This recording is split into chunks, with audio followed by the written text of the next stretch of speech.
number one. CK Graves and Company, and we are Vincent Johns, a supermarket for you and me. Now let's be real. We're not all police officers, but we all want to safeguard our finances. And that's why the Police Cooperative Credit Union is open to everybody. That's right. We cater for anybody. At a brand new location too. Step up to the Police Cooperative Credit Union headquarters on Bay Street between Diamond Girl and Lanes number 2. And we provide a range of top-class financial services, including fixed deposits, quick cash, savings, and loans, and a survivor's benefit grant of $5,000. We're open 8:30 a.m. to 4 p.m. Monday to Friday, and up to 11:30 on Saturday. Check us out on Facebook or call Police Cooperative Credit Union at 485-6840. And remember, even if you're not a police officer, we're cool with that. St. Vincent Containers proudly introduces its high-quality bathroom tissue. Furtis, Lilies, Midushi. Manufactured to conform to local, CARICOM, and international standards. Tested and certified by the St. Vincent and the Grenadines Bureau of Standards. No roll less than 300 sheets. Legitimate sheet and core sizes. Virgin bulk, no recycled. Soft but not lightweight. Professionally produced and packaged. Now available throughout St. Vincent and the Grenadines. Furtis, Lilies, Midushi. Excellent Vincentian products. Instacash now offering you more chances to win. With 2 new games. There's Strike for $2 and In Between available at $3. These 2 new games are loaded with cash prizes. With Strike, you can match up to 10 numbers and win $2,500. In Between, so easy to play, offering up to $6,000. Get your Instacash Strike and In Between tickets at Lotto agents. And remember, with Instacash, there's no waiting for a draw, and you can win instantly. The public is asked to note that chiropractor Dr. Edmund Seeley is now conducting clinic and will see patients by appointments only. To make an appointment, call 456-9318 or 531-5318.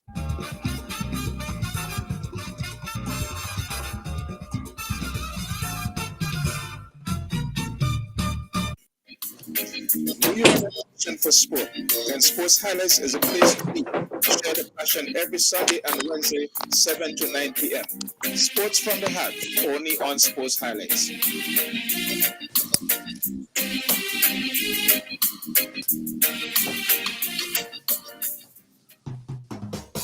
CK Graves and Company is the number one supermarket, 100% Vincentian supermarket. We've got more of what you're looking for in multiple locations to serve you more and more.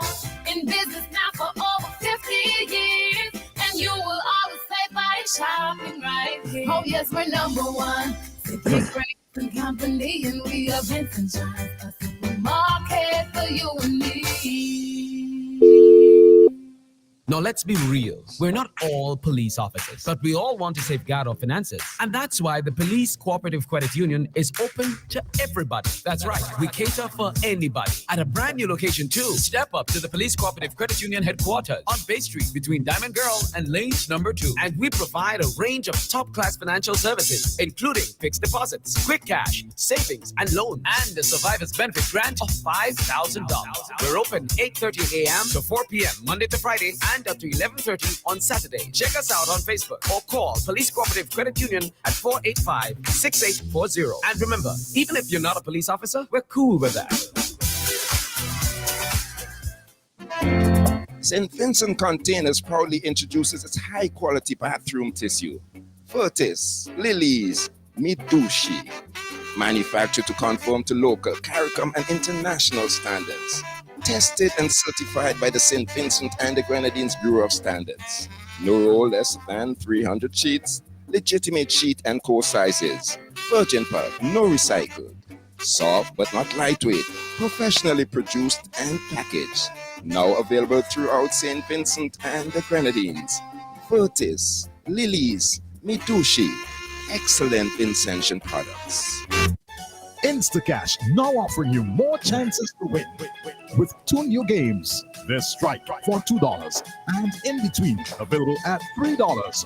These 2 new games are loaded with cash prizes. With Strike, you can match up to 10 numbers and win $2,500. In Between, so easy to play, offering up to $6,000. Get your Instacash Strike and In Between tickets at Lotto agents. And remember, with Instacash, there's no for draw, and you can win instantly. The public is asked to note that chiropractor Dr. Edmund Seeley is now conducting clinic and will see patients by appointments only. To make an appointment, call 456-9318 or 531-5318.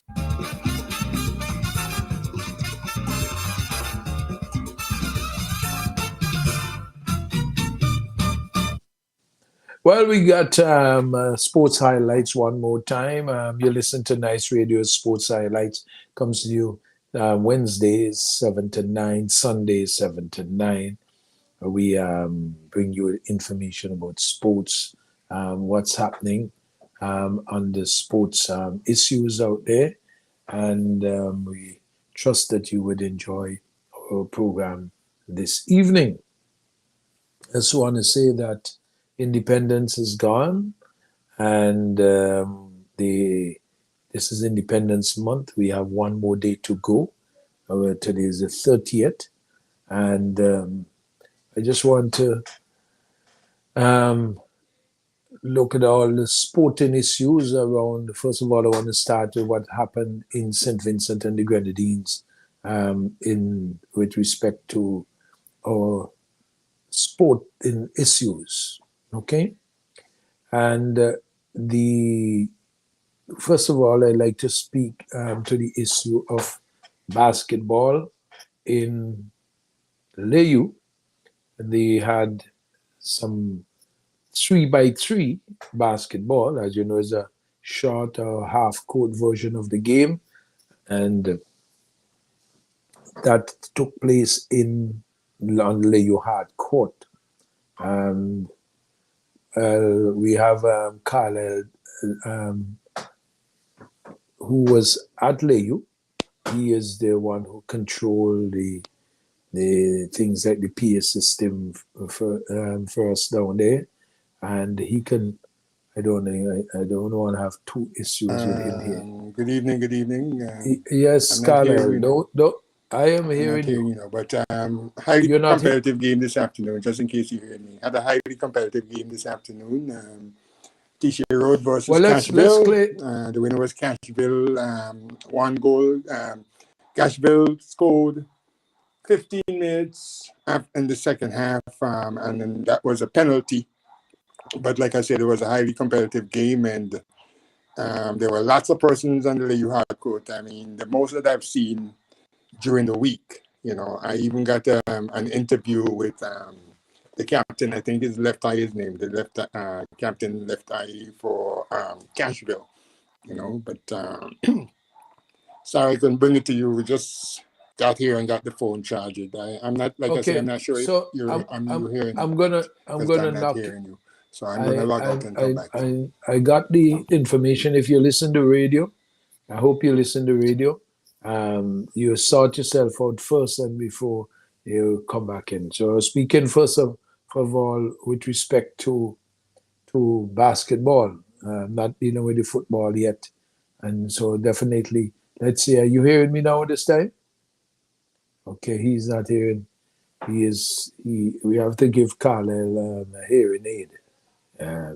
He doesn't. Let's what's happening here now. Okay. Carlisle, can you hear us? Carlisle, can you hear? Yes, I can hear you now. Okay, can you hear me? So, yes, because when you start speaking blindly, can you hear me, Dougie? Yes, I'm hearing you. No, I'm not hearing you. Don't know why. Let me leave Nikki, and come back. You have me up on the board? Can you hear me, Carlisle? Nikki, you didn't have the channel turned on then.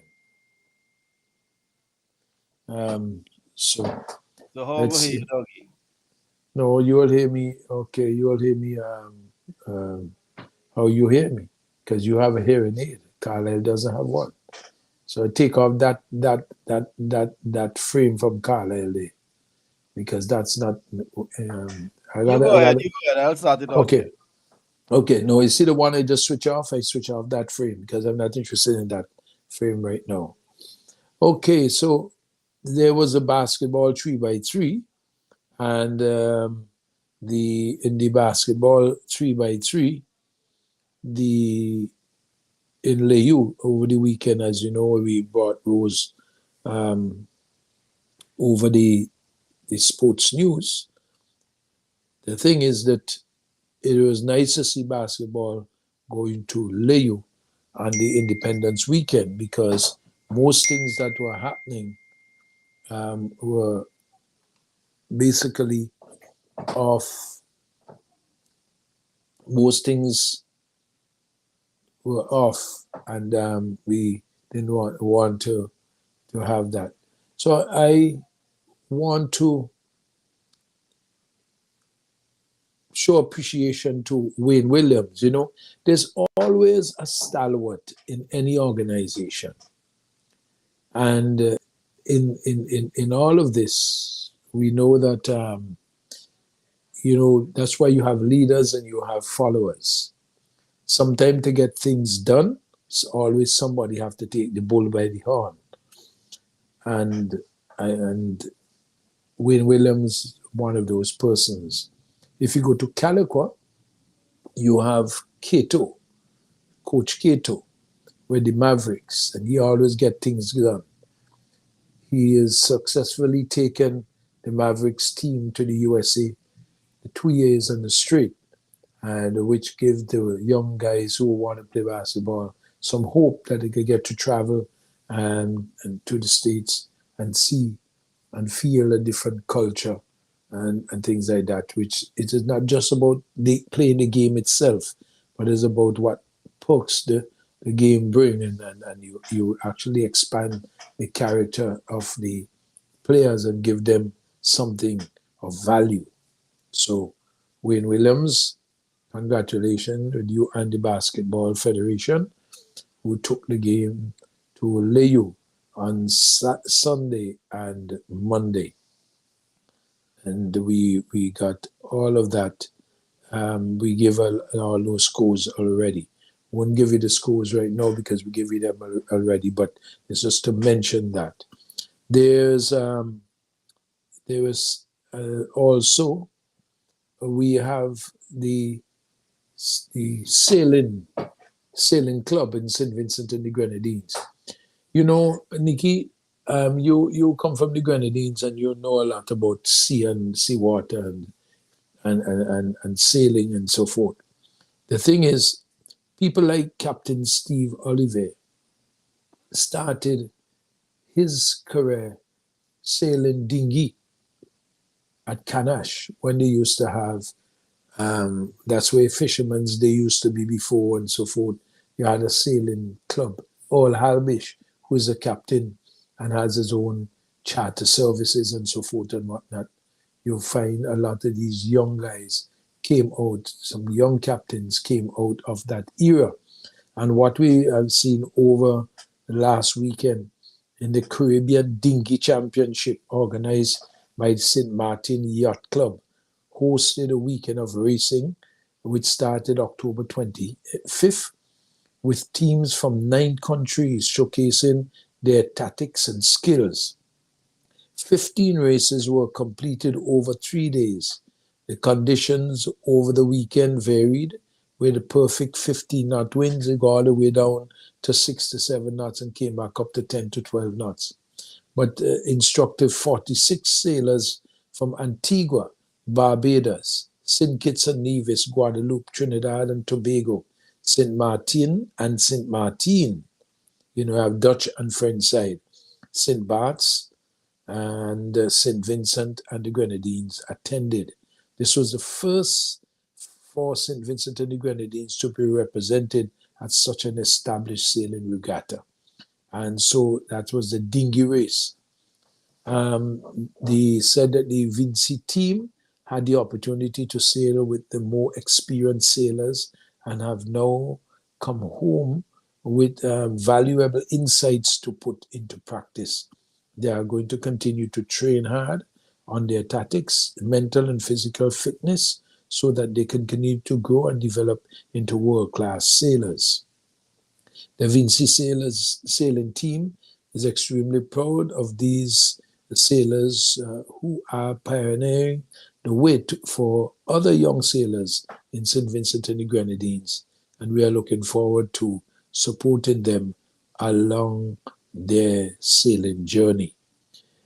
And seeing that we are speaking about waters, and the sea, there is another event, a swimming event. And this swimming event will take place. The OECS Swimming Championships are coming up November 8th to the 10th. November 8th to the 10th. And this will take place at Shrewsbury Aquatic Centre at Rathamil. And this event, it starts Friday from 10 a.m. and it ends Sunday the 10th. So Friday, Saturday, and Sunday. And this is the OECS Swimming Championship. As you know, we had two swimmers that represented in the Olympics this year. And some time ago, we had one person, and I can remember, is Miss Joachim, but we had her brother this year, Alex, who represented, and I think is Green or Crease. I can't remember the other person's name who went this time. So we are going to see some swimming actions in St. Vincent and the Grenadines. All of this goes well for sports tourism, because when you have an OECS championship, it means that you will have lots of participants coming in from the OECS islands into St. Vincent and the Grenadines. And we are sorry about that. I had a frog in my throat and tried to clear it. I don't know who put that frog in my throat, but it wanted to develop to be a crapo. I don't know. I have Nicky laughing up a storm day. So there we are.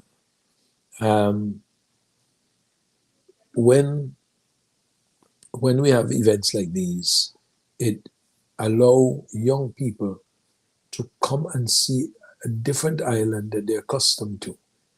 And you forge relationships. And as we get older, and we in the world of work and professions, a lot of these relationships had already taken root. And so you find persons interact with one another, become friends over the years, families become family friends. That has happened. I've experienced that myself in different disciplines, So these things are good. Similar with football, squash, you find a lot of people get to know one another. And we have hosted several squash tournaments in St. Vincent and the Grenadines over the years. And we saw recently football. But some of these games are a little bit more intimate. When you have games where you see a one-on-one playing, a lot of people become more friendly. When in a lot of team games, like football, there is more hostility in the rivalry, because you're playing for country pride, and sometimes they get emotional, and you don't always find. I find that in football, you don't always find the camaraderie ending in friendship over a span of period of time. But you find in some of the other one-on-one games, you always find persons interacting at a different level. And I'll tell you why. I'll explain to you why.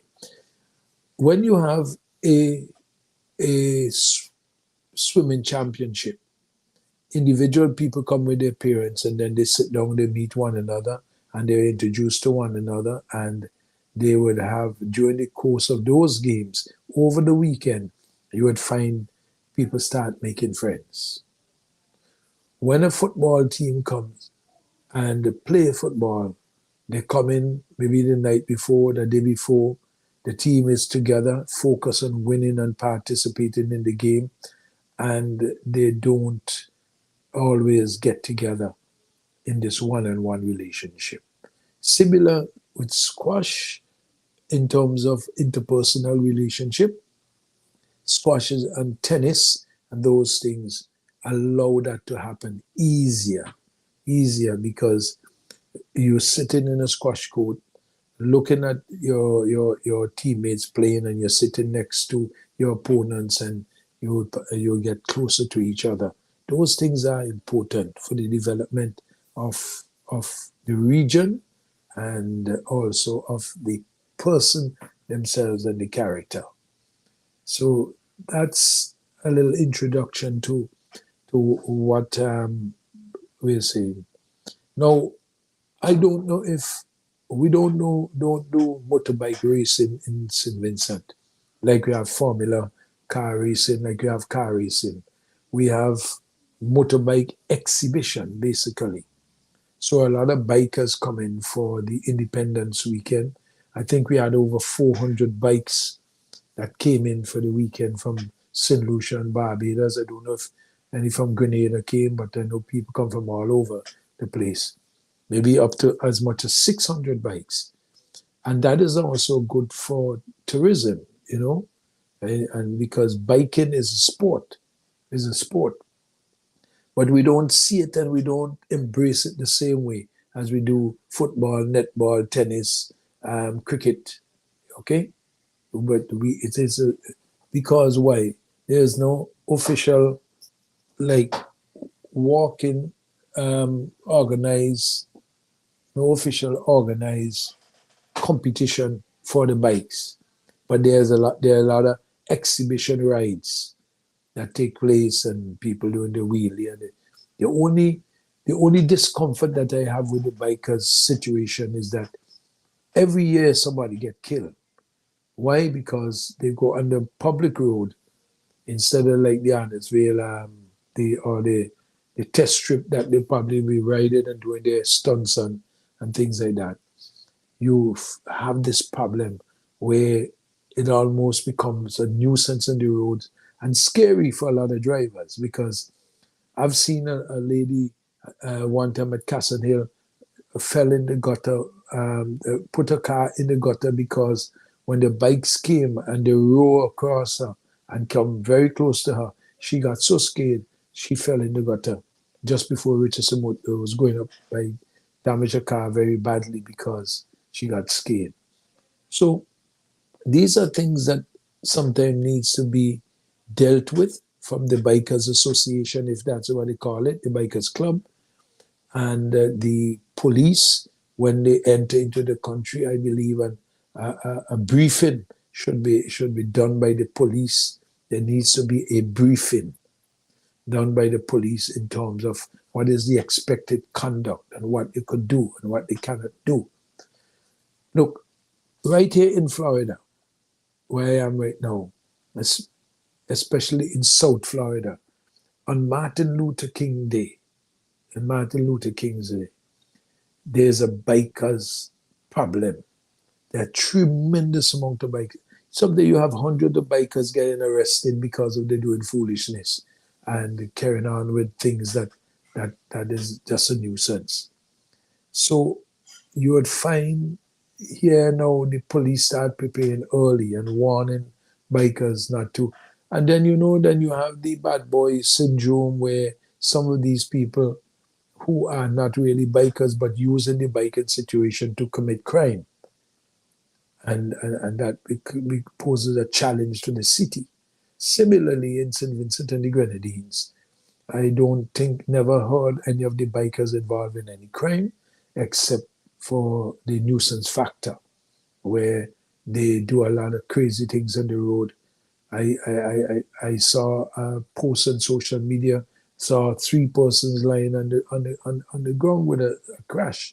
I wasn't certain exactly where that crash took place. But we always have issues.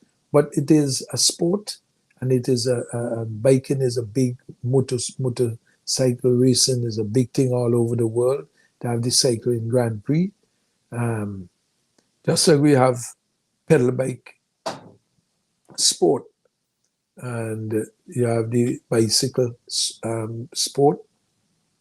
I think we have Nikki want to say something. Okay, tell me, go ahead. Okay, all right. Bicycle is cycling in terms of pedal cycle. I'm speaking of, not motorcycle racing. Cycling also is another sport that brings sometime when you have the classics, bring a lot of people into St. Vincent and the Grenadines, and sometimes we travel outside to participate in races. But St. Vincent and the Grenadines has always produced some pretty good riders for bikes, bicycle, pedal bike, cycle racing. And I think these days the youths are taking this out of hand. Many a nights I going home and you're going around a corner and they will be coming around without lights, without reflectors, anything like that. And it's really, really dangerous. A lot of times I have to pull away from a lot of them. Those are just regular small boys riding bikes on the road. Yeah, I see that. I'm not speaking for the guys who are involved in the sport. That is not a sport. That is recreation for those boys who ride in. Those little bikes pedal all over the place, no lights, nothing at all. 4, 5, 6 of them coming around a corner off their hand, doing a lot of foolishness and so forth. And I'm fearful that many of them will get killed one of these days. You could imagine if one of those heavy trucks coming around one of those corners, blasting coming around, and those guys playing the fool and can't get out of the way. The weight of those trucks will crush you and kill you, But I wasn't speaking towards that social issue. I was speaking from the sporting aspect of it, as the cycling union do have events and allow bikers to come from the region. I can remember in my earlier days, I used to hear a lot about sailor cycle race. Yes, yeah, from country to town and so forth. And I used to look forward to seeing those race bikes, the small racers you call them. Yeah. That was quite interesting, but I don't know what happened now. I ain't hearing much. Yeah, well, the cycling union's still there, but as I spoke before, I said, Sailor Cycle Center, Sailor himself, I think he opened his business because he was a cyclist. And he saw the need for a cycle shop. And so he took his hobby, his sport that he loved, and created a business out of it. So Sailor was instrumental as a leader. And as I was speaking about Wayne Williams in basketball, Sailor was that kind of person who took the bull by the horn. And as people age and don't have the energy to do the things, I don't know if Leroy Constantine is listening. If he is, maybe he will give us a call, and I would like to question him a little bit about what is happening in this cycle union, because Leroy is about my age. We went to school together, and he's still an active rider. So I don't know what it is. If you're listening, Leroy, well, maybe you could give us a call later and chat about that. So I wanted to open up in that vein. So now I move to the issue of football. As you know, Sunday is the finals of the William Sturdy Hazelwood Layu Intervillage Football Competition. What a long name they have to call out. Yeah, and it's hard. But it is an honor of our good friend, the night watchman, Mr. William Sturdy Hazelwood. And I am so happy that they did this in his honor. In his honor. You know, he's a blind man now, but he was a good footballer and good, he loves cricket too. And it is one of those things that he should be feeling proud for himself, being an active member of the sporting fraternity in Leyu. As a young man now, an older man now, I'm sure he's probably in his 80s now. And we look forward to that. So that's an ongoing competition that is taking place. That is taking place there in Leyu. Okay? And let me say good night to all the persons who are popping up to say good night, whether it's on the WhatsApp or on the Facebook. I want to say thank you for listening, because some people are just popping up on my personal WhatsApp and saying good night and things like that. Now, there's also now what happened over the weekend. We had the Sports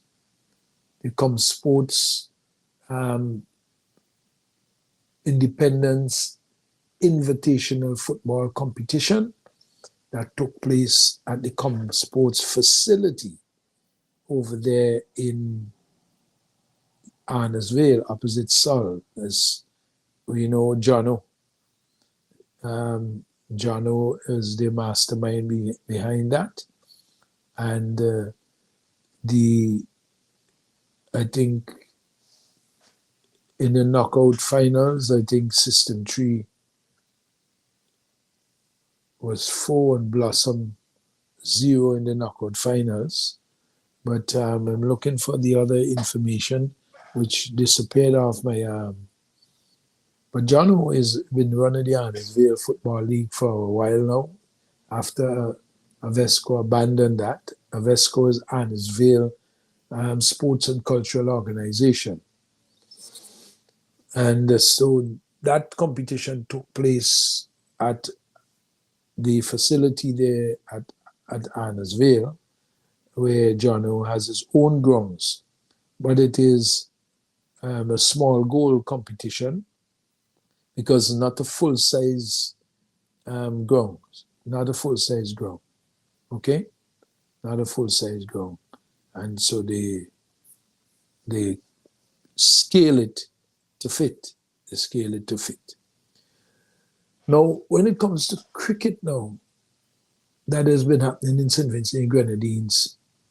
And one of these days I have to get Selwyn Allen to participate and tell us, maybe Sunday, if that is possible, the SVG 2020 Cricket Masters, that is taking place in St. Vincent and the Grenadines. And you have games in Stubbs, Sion Hill, Mustique, at Park Hill, at Northeast. We have North Windward, and other areas we have North Leeward too, you know, and that is taking place. That's the Masters tournament that is taking place in St. Vincent and the Grenadines. Mr. Selwyn Allen, who is the chairperson we will try to get him on Sunday to participate in Sports Highlights. But I'm just bringing you up to date. If you listen to Nice Radio Sports News, you would hear sometime after a weekend where you have the results coming out, posted by that. We also have the Top Belair Progressive Organization playing their competition on the weekend, and they have a softball cricket competition that is quite active.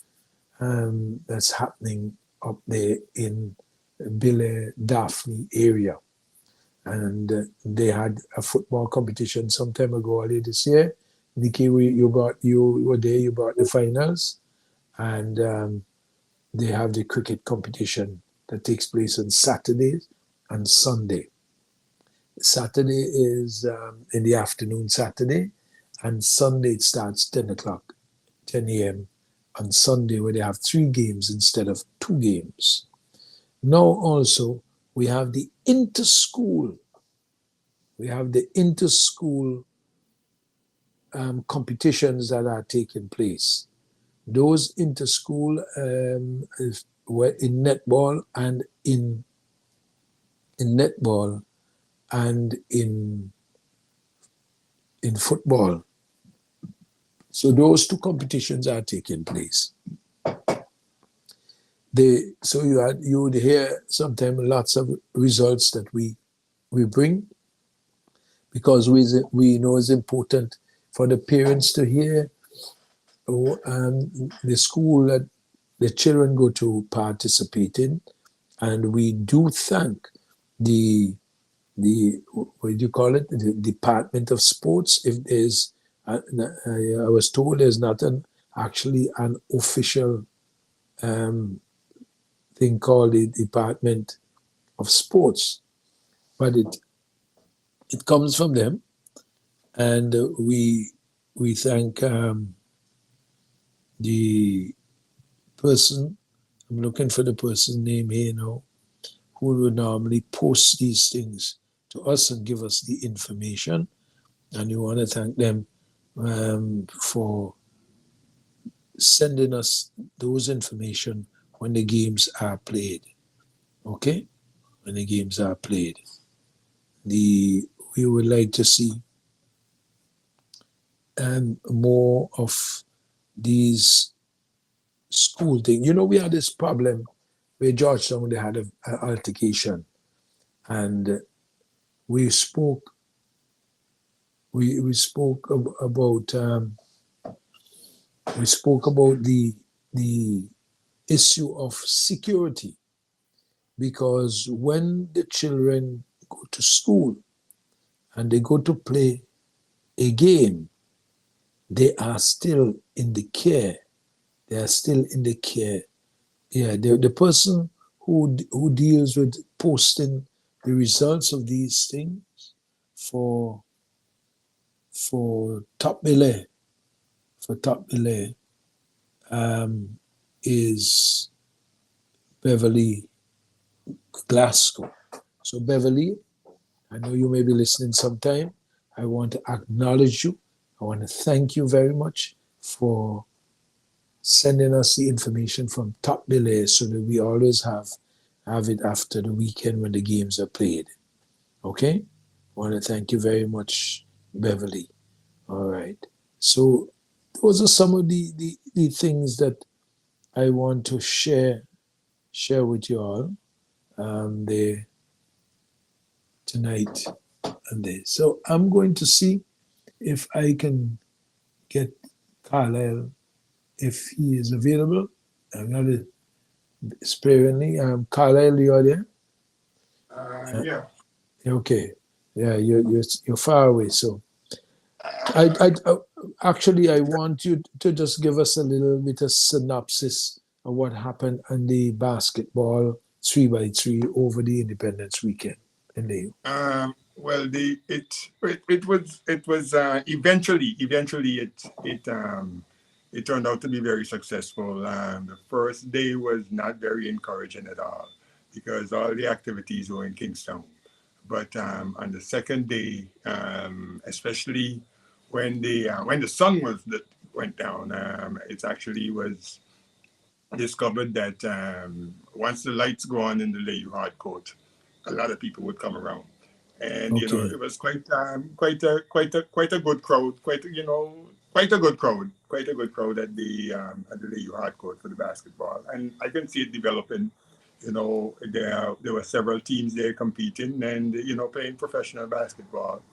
And I was actually amazed at the level of what basketball is in St. Vincent and the Grenadines. I've never been to a basketball game before here, but the level of basketball, and not only that, the energies and efforts of putting that court together, especially the flooring. There's a special name for it. I can't think of it now. And not only that, the official backboard, getting those things in place. So they laid down a rubberized floor. Yes, they did. Yes. Yeah, because that will take the pressure off the knees of the actual concrete. Yes. And somebody made the observation. Well, after the football league is finished, the William Story Hazelwood football league football competition is finished. It's supposed to be having netball at the hard court, and somebody was saying that actually I can't remember her name, but she is very much involved in netball in the U, and she mentioned that something like that could be a real asset, because when it's wet, the young ladies tend to slip on the concrete and damage themselves. And there were quite a few slips on the basketball court. But like I said, the rubberized flooring would have cushioned any kind of damage. So there was no damage. But it's a passionate 3-on-3, strategic playing, and it was quite entertaining. I got the first part of it on Facebook Live. Khaled, Yes.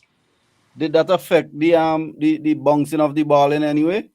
No. It actually enhanced it. It actually enhanced it. It is designed. It is designed for that, Nikki. Designed for the for basketball. The 3-on-3 basketball, I get to understand. It's played with a slightly smaller ball, and the 3-on-3 basketball is an international phenomenon. If you look it up on the internet. There's an international phenomenon, and netball does the same thing too. No, netball has a 5x5. Okay. Right, which is something similar to that, which is a shorter version of the game. Fast 5, not 5x5. Fast 5. Yeah. They call it Fast 5. And that's an international. Just like football, they have futsal. I think Striker normally come in and tell us about what they do with futsal. But futsal is played on the hard courts.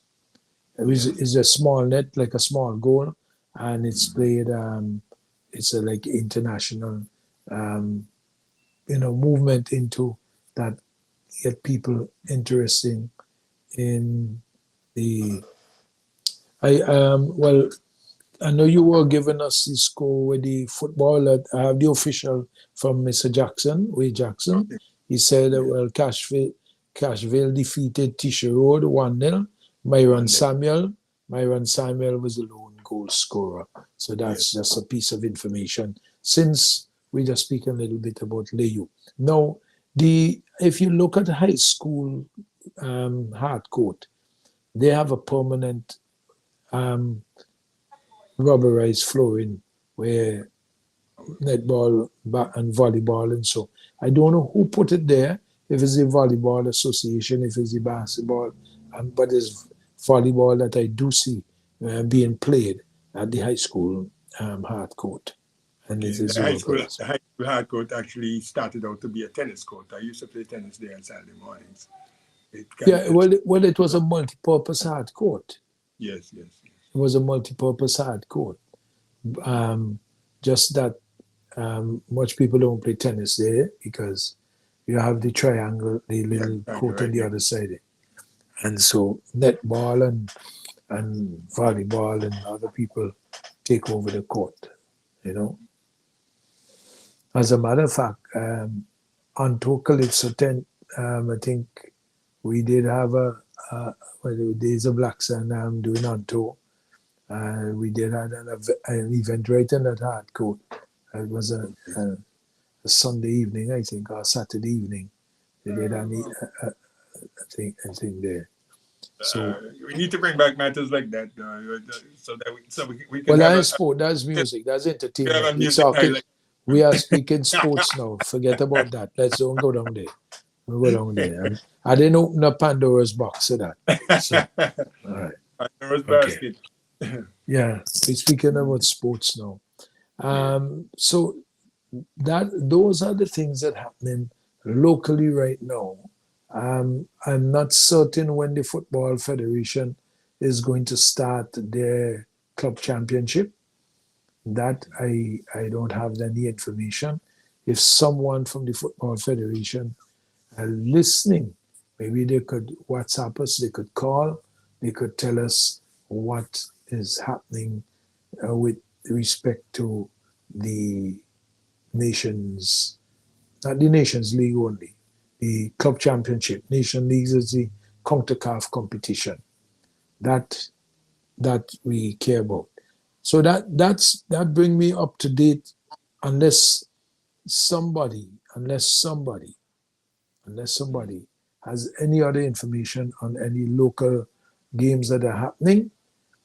So we covered, I think the community college, I don't know what is happening, if that was finalized. I think it was finalized. Roxel had brought us up to date on that.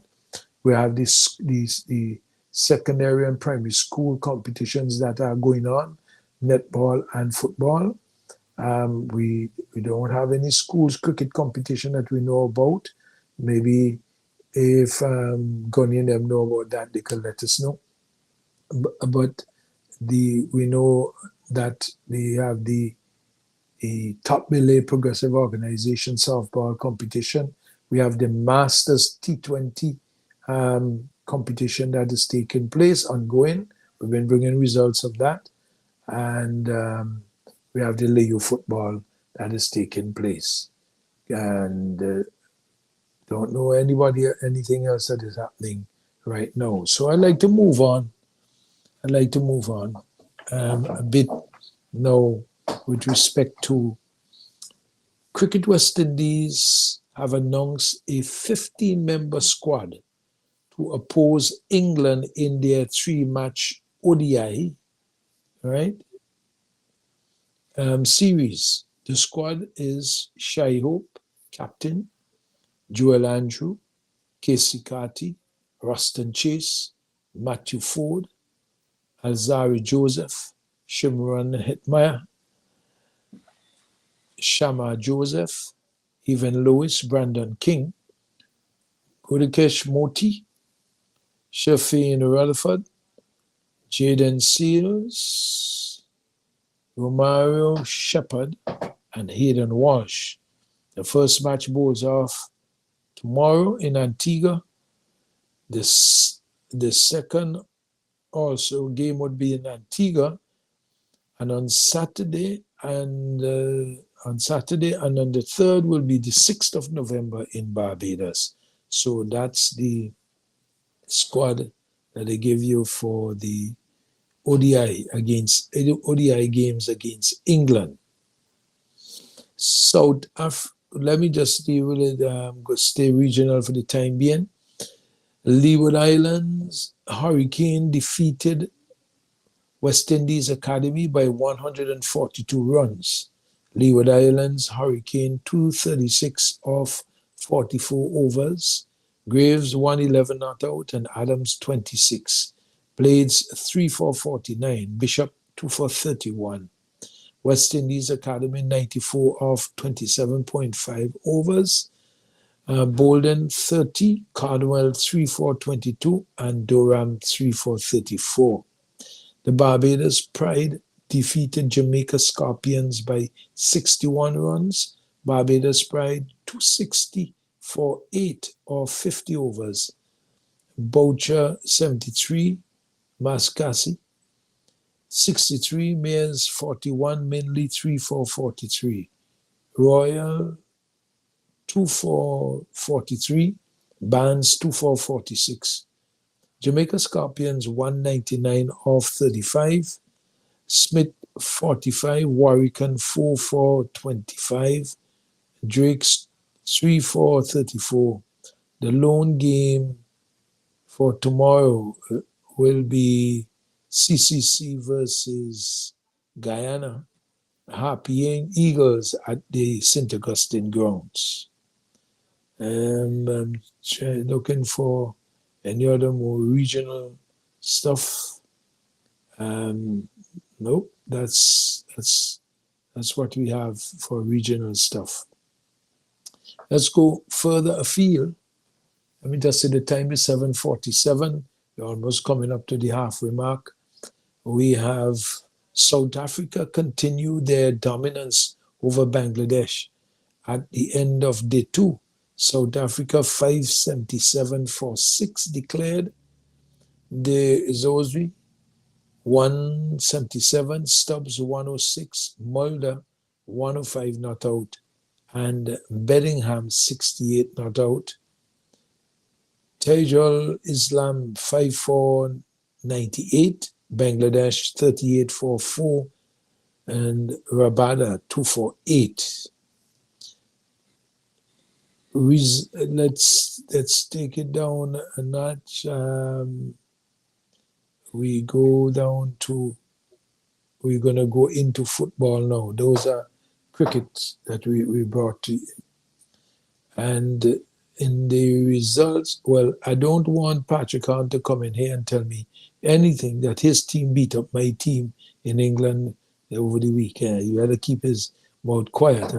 I put Alex to keep him quiet because I know they're trying to sabotage me. They told them they want to sandwich me. They'll talk about my team. Yeah? So, Patrick, I don't know you're listening. We can discuss all of that.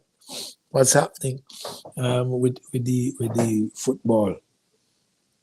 Okay, let's see now. Results in the English Football League Cup played on Wednesday today.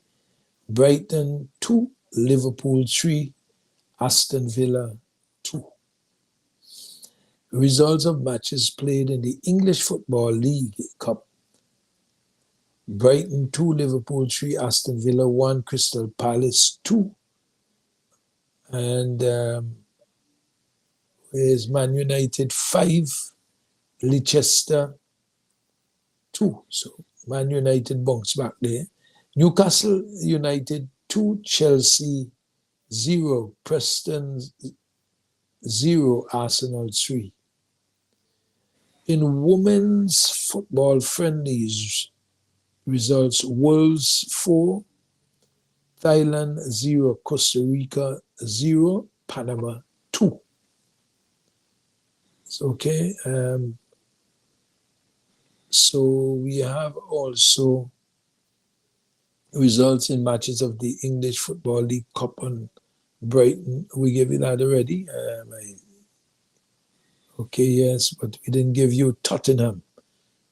Tottenham and 2 and Man City 1. Tottenham 2, Man City 1. Matches draw for quarterfinals in the English Football League Cup.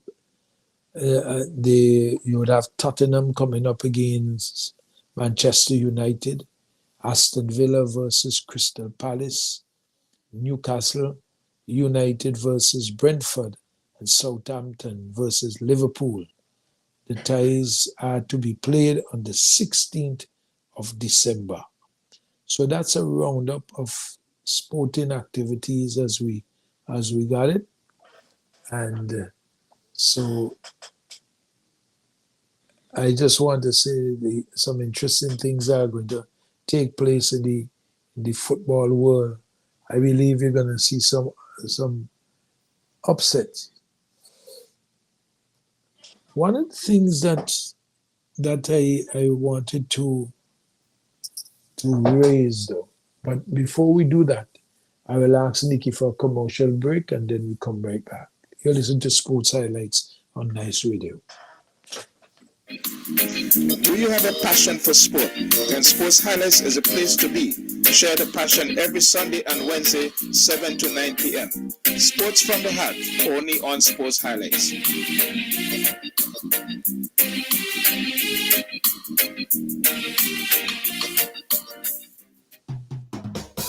CK Graves and Company is the number one supermarket, 100% Intention Supermarket. We've got more of what you're looking for in multiple locations to serve you more and more. In business now for over 50 years, and you will always say by shopping right here. Oh yes, we're number one. CK Graves and Company, and we are Vincent Johns, a supermarket for you and me. Now let's be real. We're not all police officers, but we all want to safeguard our finances. And that's why the Police Cooperative Credit Union is open to everybody. That's right, we cater for anybody. At a brand new location too. Step up to the Police Cooperative Credit Union headquarters on Bay Street between Diamond Girl and Lanes number 2. And we provide a range of top-class financial services, including fixed deposits, quick cash, savings, and loans, and a survivor's benefit grant of $5,000. We're open 8:30 a.m. to 4 p.m. Monday to Friday and up to 11:30 on Saturday. Check us out on Facebook or call Police Cooperative Credit Union at 485-6840. And remember, even if you're not a police officer, we're cool with that. St. Vincent Containers proudly introduces its high-quality bathroom tissue. Furtis, Lilies, Midushi. Manufactured to conform to local, CARICOM, and international standards. Tested and certified by the St. Vincent and the Grenadines Bureau of Standards. No roll less than 300 sheets. Legitimate sheet and core sizes. Virgin pulp, no recycled. Soft but not lightweight. Professionally produced and packaged. Now available throughout St. Vincent and the Grenadines. Furtis, Lilies, Midushi. Excellent Vincentian products. Instacash now offering you more chances to win with 2 new games. There's Strike for $2 and In Between available at $3. These 2 new games are loaded with cash prizes. With Strike, you can match up to 10 numbers and win $2,500. In Between, so easy to play, offering up to $6,000. Get your Instacash Strike and In Between tickets at Lotto agents. And remember, with Instacash, there's no waiting for a draw, and you can win instantly. The public is asked to note that chiropractor Dr. Edmund Seeley is now conducting clinic and will see patients by appointments only. To make an appointment, call 456-9318 or 531-5318. Well, we are back with sports highlights. We go into the second half. We just close to the second half of sports highlights. It's actually 7:55, and there's some development with the football in St. Vincent and the Grenadines. And we have a letter from Quiana S.N. Horn, right? He said, this letter says, "Greetings, Congress. On the 21st of March 2024, I was elected to serve you for 4 years as part of the Executive Council led by President Otashi Spring. This was on the promise of many things, including good governance, transparency, accountability, and football development. Unfortunately, on that note, I am tendering my resignation from the SVG Football Federation Council with immediate effect for a number of reasons, most of which I will state. Please note that I did not take up the mantle to serve without careful thought, nor I am giving up at this point without the same careful consideration. However, I would like to maintain my sanity, integrity, and reputation at the end of the day. So allow me to express my disappointment in not being able to honor the period for which I was elected, or why too many questionable actions and decisions have not been sitting well with me. Though an elected member of the council, I feel ostracized from a lot of decision making. Information sharing seems selective, and so as such, I don't think that I am making or allowed to make a real impact. The first eye-opener was a decision of the president to express his desire to seek outside counsel in the form of Mr. Venel Coombs and have him attend executive meetings. This was met with rejection. However, he maintained that he would be his personal advisor. Now, while I have no personal problems with Mr. Coombs, in my humble opinion, a relationship of sorts seems reckless until clarity is given from the relevant authority about his permitted level of involvement in the administration of football. Then there was a segregation within the council, the setting up of an executive within the executive, labeling it as emergency committee, as opposed to the simple have an emergency meeting, some council decision. I'm not using my phone, so I have to pull up the other part of the letter. So I'm just bringing up to date with what this letter was sent to me. We made without an invitation to all council members a part to take.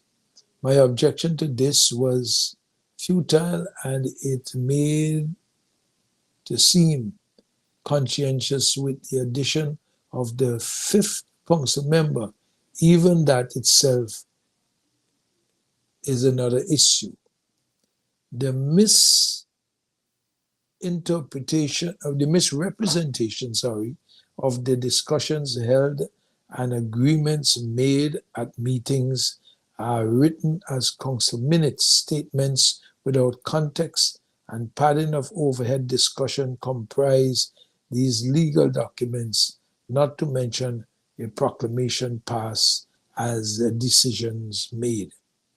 Furthermore, there is the questionable setting up of committees with the alleged affiliation of the members selected and the possible breach of Article 45(4) of the statutes.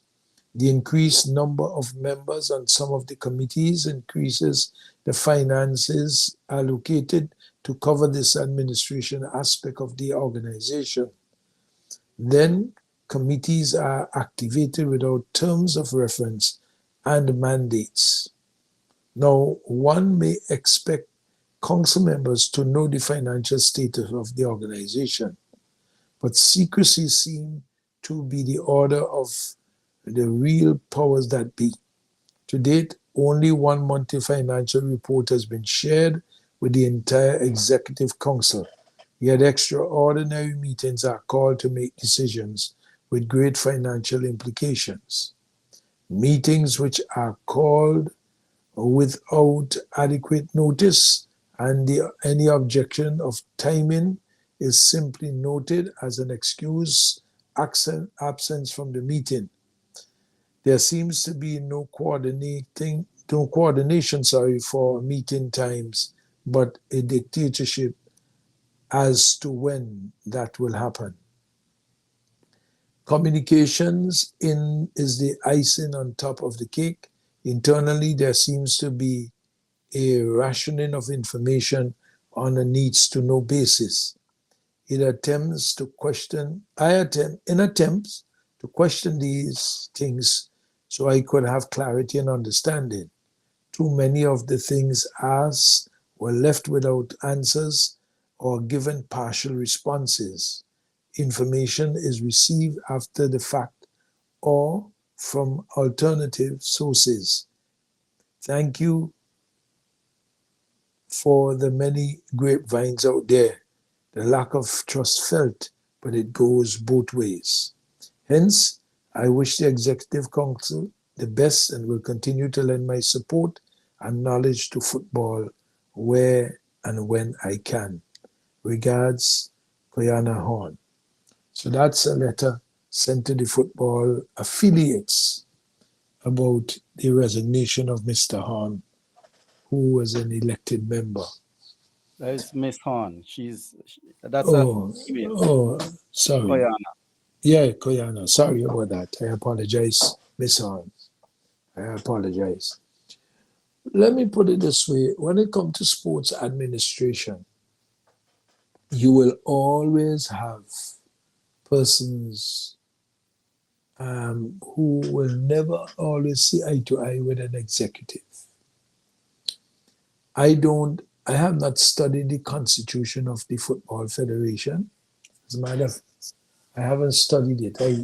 I glanced through it. But there's always going to be some contentious issue. And if you can't go along with what's happening in an executive, sometimes the best thing to do is to resign, because if you stay there, you might end up being more frustrated, and then conflicts could go worse and to the detriment of the organization and the game itself. So that person, she would have to have had made a decision based on her comfort zone on the matters. I can't comment anything much more on that, but just to provide the information, because it is a document that is now circling around to all the affiliates, and you have 36 of them. I think it's 36 or 56 of them. So it's that information is out there. If it was anything libelous, I would not have read it on the radio, on the air. But it is just a problem that the executive probably is facing at this particular point in time. So I don't know if the numbers for Nice Radio Sports Highlights.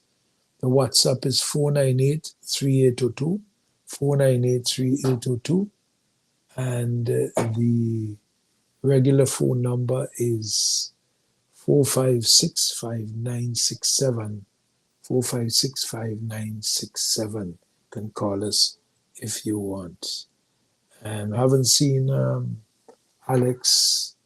I haven't heard from I know Stanahan was making monkey faces at me when my team lost to his team.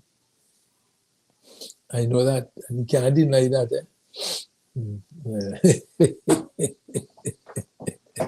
What team is your doggy? Yeah, my team, Manchester United, has always been my team. From the time I was about 13 years old, I followed Manchester United. I haven't been following it up much more over the last few years. My interest now has been raised back in sports since Justin departed. And to be besides Justin, it was, I can't remember which day was a year that Justin would have, I did put it on the, say it on the sports news, that it's a year. And we certainly miss him. Also, Chalice had a year. Chalice was a year. But as it is, I'm just was hoping that I would get Alex up here on the feed to discuss some cricket. And also, I wanted to ask him his opinion about what is happening in the T20, and I know the games in the T10, the T20, the ODI is what is being played now, but the T20 in Guyana, I think is either 5 or 8 teams are going to be playing in Guyana. Let me see if I could find that information. When that is about to start, and I don't have it on me. I have to just go back to my sporting information to find out when those games are going to be played in Guyana. What is happening right now? The regional Super 50 is being played in Trinidad and Tobago right now, but they was supposed to be coming up in December, I think, in Guyana. So I just can't put my hand on the piece of information. And maybe Alex, if he's around, could. Okay, I think Patrick I know that somebody was making monkey face at me, and we have the monkey face man now going to tell me about how his team beat up my team and so forth. Well, good night, Dougie. How are you? I am nice, great, and wonderful. Good, good, good. I was laughing when we lost. I said, "Well, Patrick beat me up, boy." Well, I've been waiting for a good week now to talk to you about that. Yes. Yeah, we put a good licking on you, and then we caused you to change managers. Well, you see, we discussed that the other day. When you're not producing, you know, these people get rid of you easier. Yeah. So they fired him. Yeah. You know, unfortunately, it's not just a manager situation with Man United. It's the whole system.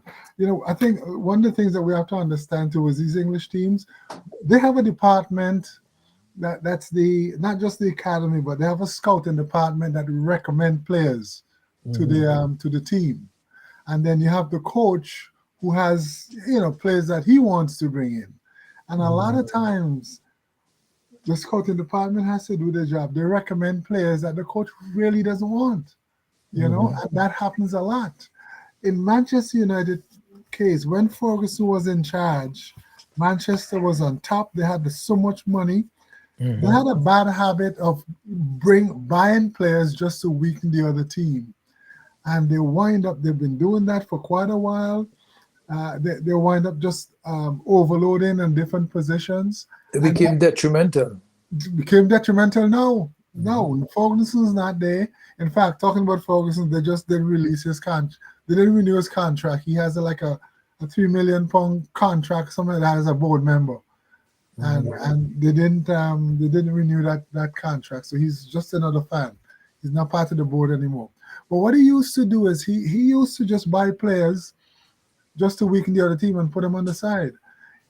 And then it becomes coaches want somebody, and then you know, your scouting staff, development staff brings in someone, and Manchester United has gotten into the habit of now duplicating players for the same positions. Look how much wingers they have, you know, and it's strange because they're not bringing the players for the right positions.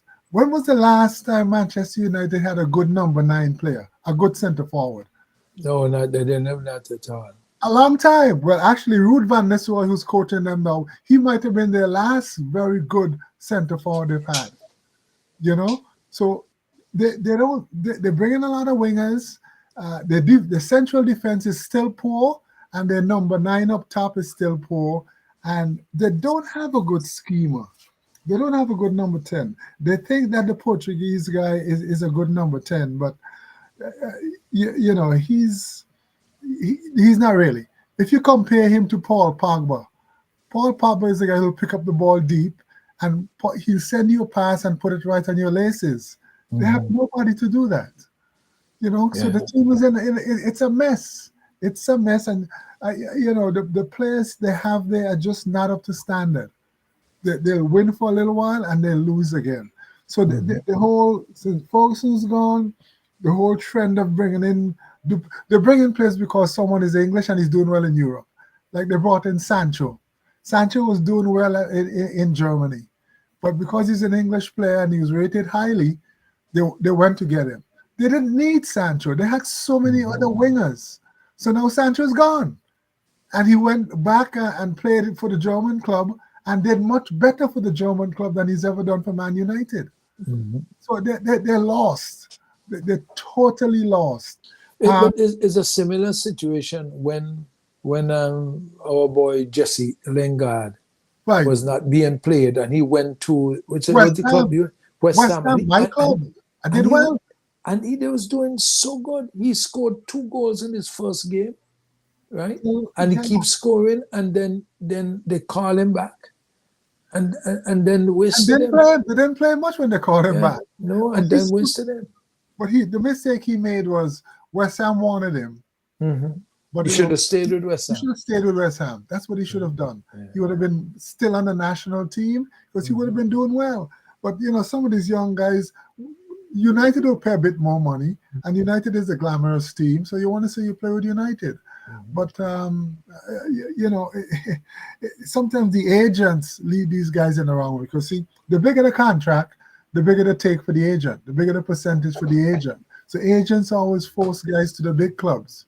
Whereas if you take less and you play a team like West Ham, in the long run, you wind up making more money anyway because of your longevity with the team. You see what I'm saying?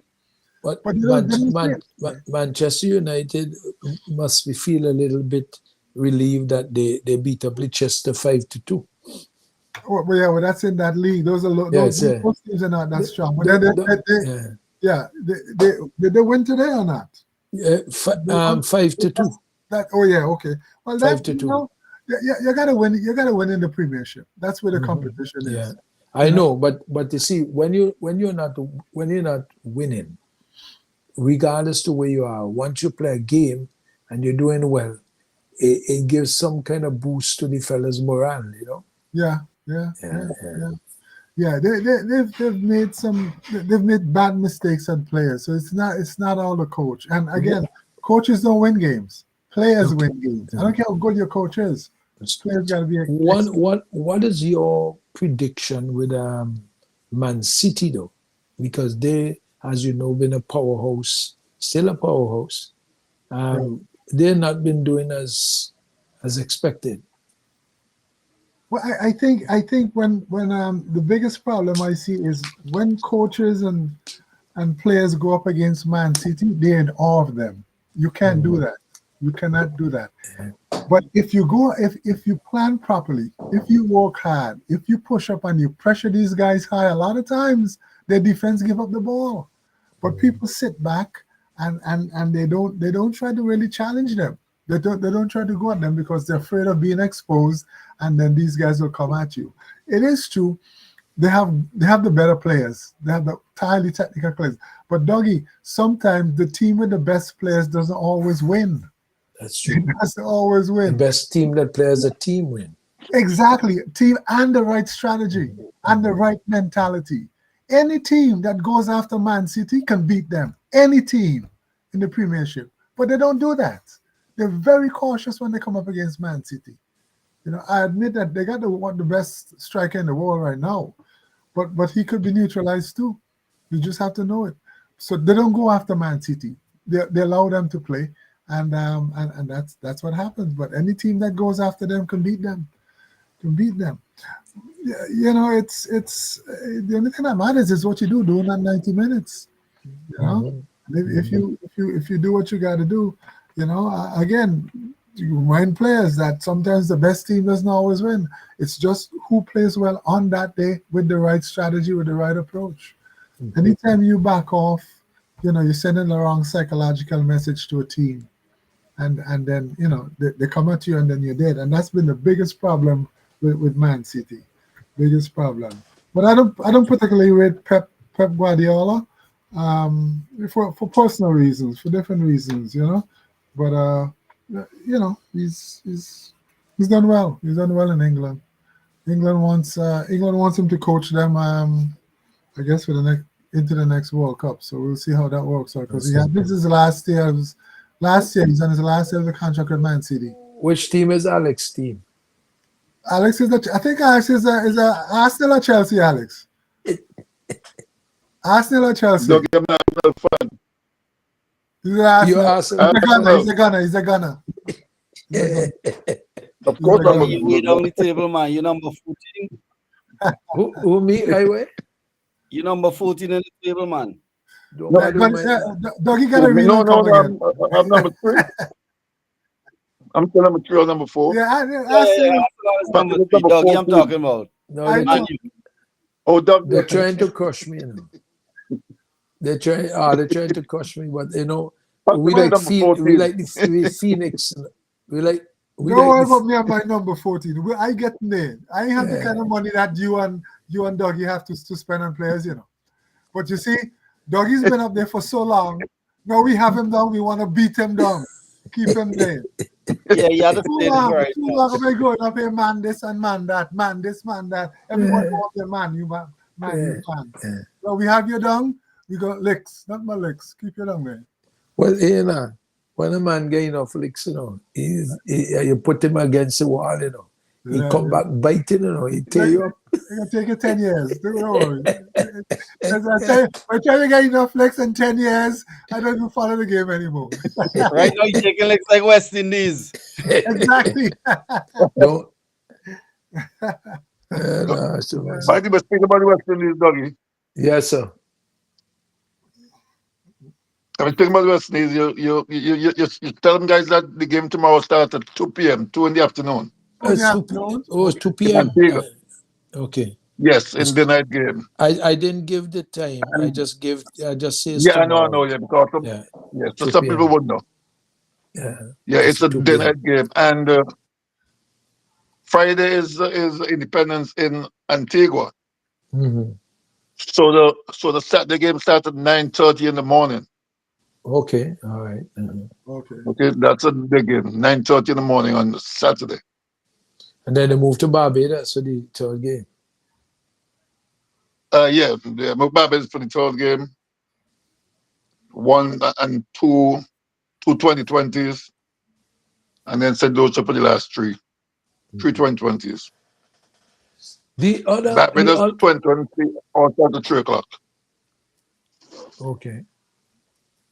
The other cricket that's supposed to play in Guyana, the T20, what series is that again?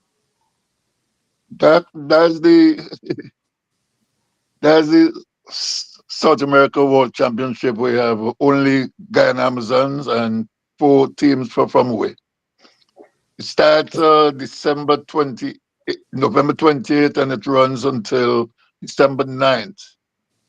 But it's clashing with both tests that we playing against Bangladesh. You see, Alex.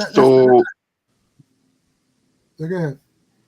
So we're assuming that the only 2 people who it will affect is Shama Joseph and who else playing test cricket from there? Shama Joseph and Moti. Moti and Shama Joseph, the 2 test players. Yeah, Moti. Right, yeah. Those are the two test players from there. But I mean, it should be a situation where but it should not affect any test player. I mean, we've been playing test cricket for so long. Our administration should never be scheduling stuff anytime West Indies is playing major tournaments. It's a distraction. I think. Alex. Let me finish, brother. Let me finish. Okay. This is our game, and it should come first. It should get priority over any. I don't care how much money they put into it. And this kind of conflict shouldn't happen. Psychologically, what are you saying about our game then? What are you saying about West Indies and their game? What message are you sending if you have a big distraction while West Indies playing test cricket in the Caribbean? What message are you sending to the people and to the players and to everybody in the region? It's wrong. It's wrong. It's like I don't care who endorses it. I don't care if it's Lloyd or whomever endorses it. The board should put the foot down. Whoever wants to come in, they do it at a time when it's not distracting and it doesn't conflict with West Indies cricket. And these are the kind of mismanagement and poor policy we have. And that's why our cricket is not going anywhere. It's not going anywhere. Soon, nobody will be playing tests against us. We'll be known as a one-day and a T20 short version white ball game. For a team that ruled the world in cricket, playing test cricket since 1928. Come on, man. Are you guys serious? Are they serious down there? They don't love cricket. They don't love West Indies cricket, and they don't want it to come back. Because that should never happen. Go ahead, Alex. I'm done. Patrick, so much cricket is playing these days that you must find a window to play these games. Yes, for instance, look at that's that. What I said. Find a window. West Indies playing England, and you're playing Bangladesh, and in the meantime we're playing the 50 over tournament. So that means that none of the big boys would not play in those games. There was a lot of too much cricket playing these days, so you don't have any window. Alex, you could still control it in your territory, man. I don't care how much cricket. That's not an excuse. Are we playing with Bangladesh in December? Yes, we're playing Bangladesh. In St. Vincent. Bangladesh, no, yeah, we're playing 320 in December. 12, 17, and 19. But the test match start in November and December. They're playing with two tests. So the games will clash with those tests. Okay. So we want to get back onto the test scene too, you know, because we haven't been doing well there. They only want to play us white ball games. That's all they want to play. We're not even a test. Oh well, Patrick, we have 2 tests against Bangladesh. That's what I'm saying. 2 tests. We should have our full force and the entire region focusing on those tests and supporting them. Well, that's what we should be doing. Patrick, in all fairness to cricket itself, it also could become very difficult in scheduling when you have so many versions of the game being played. Of course, Dougie, of course, but you still gotta control it. I mean, because everybody's doing something or because it's so crowded, you have control over your region. But here's this, no, we have a cricket West Indies. Of course, yeah. Years ago, we had the West Indies Cricket Board of Control. They took away the control part. I'm serious now. Okay, yeah. But there was a reason, because there was also the negative things when you are in full control, because a lot of people suffered because there was so much control over what cricket was being played. Yeah, I think we're slightly off on this though. It doesn't matter who was in charge. All I'm saying is, you know, priority should always be, especially the test game in West Indies cricket. And it's just a matter of scheduling. It's just a matter of saying no to some of the big money that wants to come in and play. I mean, yeah. I'm sure West Indies getting a fee for that. But the bigger picture, Dougie, is respect for the sport in the Caribbean. Was respect for West Indies cricket. What I don't understand, Patrick. There was a game the other day, and Alex could, because his brain's better than mine when it comes to cricket and stats. There was a game West Indies was playing recently. They were 58 for 8. 58 for 8. Mm-hmm. And the tail end 2 batsmen put on 100 and something runs. We lost the game, but it tells me that if these guys truly want to sit down and bat, they will bat. Of course. But they got so caught up in the short version of the game that they want to go and fling the bat. Exactly. Here it is. You're 58 for 8. Alex, you could remind me of that. I can't go and search for it here now. Yeah, but you made your point. You made your point. Yeah. But Dougie, I remember talking about Shamar Joseph and his attitude towards batting. And one of the callers called and chastised me and says, well, he's a bowler. You can't blame him for this. You can't blame him for that. Yeah, the caller missed the point. He's a bowler, but when he's bowling, when you go to the wicket, you're batting. You should be a batter. Don't say, well, I'm a bowler and it's not my responsibility to bat, so I'm going to swing my bat whenever. That's the wrong attitude. Especially a guy who like Shamar, who can bat. You see what I'm saying? You know, Pat Cummins and all these Australian fast balls, those guys don't go in there and swing their bat. Those guys stay there on their bats. They bat. Gillespie and all these guys for Australia in the past, they come and they bat. But we have this attitude that because I'm a bowler, nothing is expected of me when I go to the wicket. That's rubbish. Patrick, I'm listening, man. Just talk. I'm listening. I hear you. And I remember that game very well. Your forward line are telling you he's not a defender. He ain't going to stop the goal. Yeah, exactly. Exactly. You're right. Exactly. Whereas in football, where's the first line of defense? Who's the first line of defense? You said the first line of defense is your forwards. Is your forwards. You lose that ball, I don't care what position you play. You are a defender, and you go get it back. You come to press fight to get it back. So you're a defender.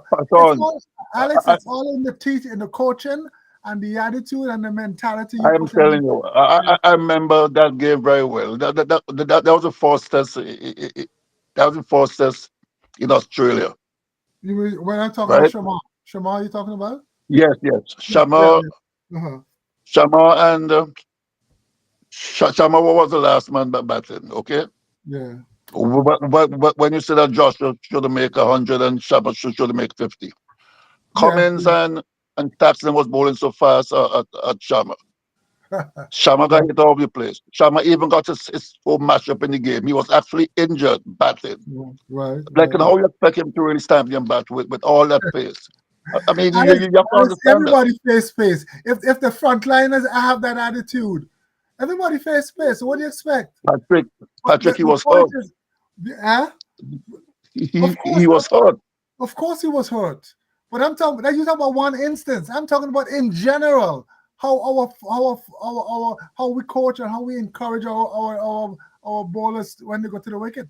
That's just one incident. And even in that incident, Shamar shows a lot of courage because he came back and batted and he came back and bowled. Now, this is a guy that could be, who knows how far he can get in the game.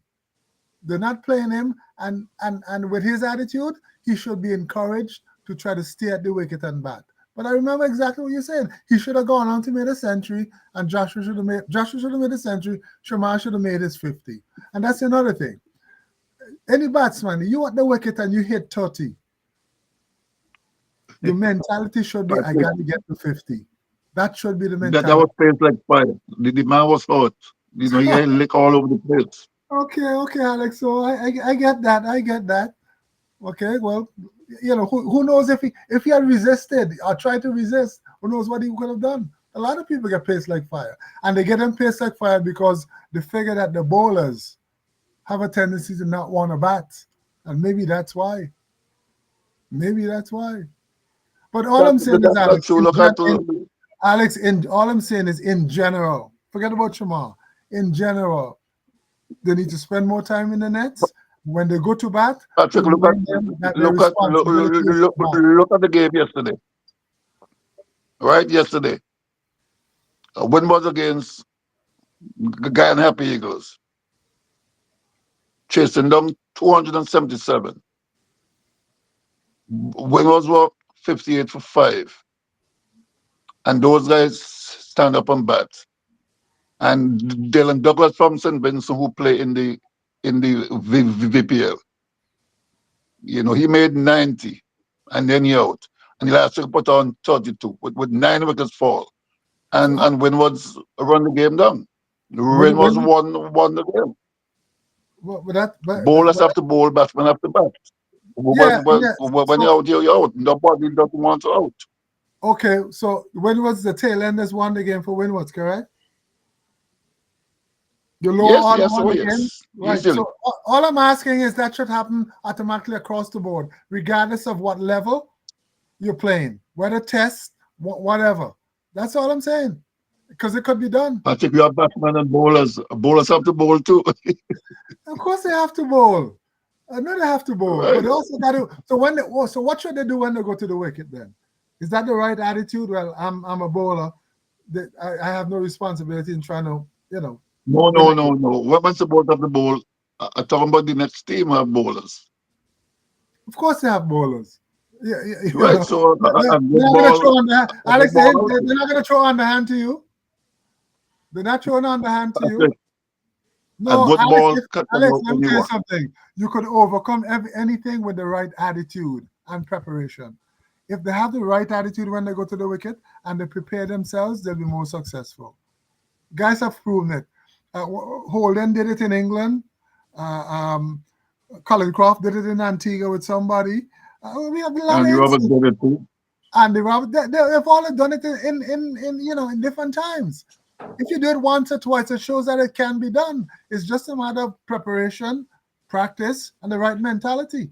If you do it once, you could do it 10 times.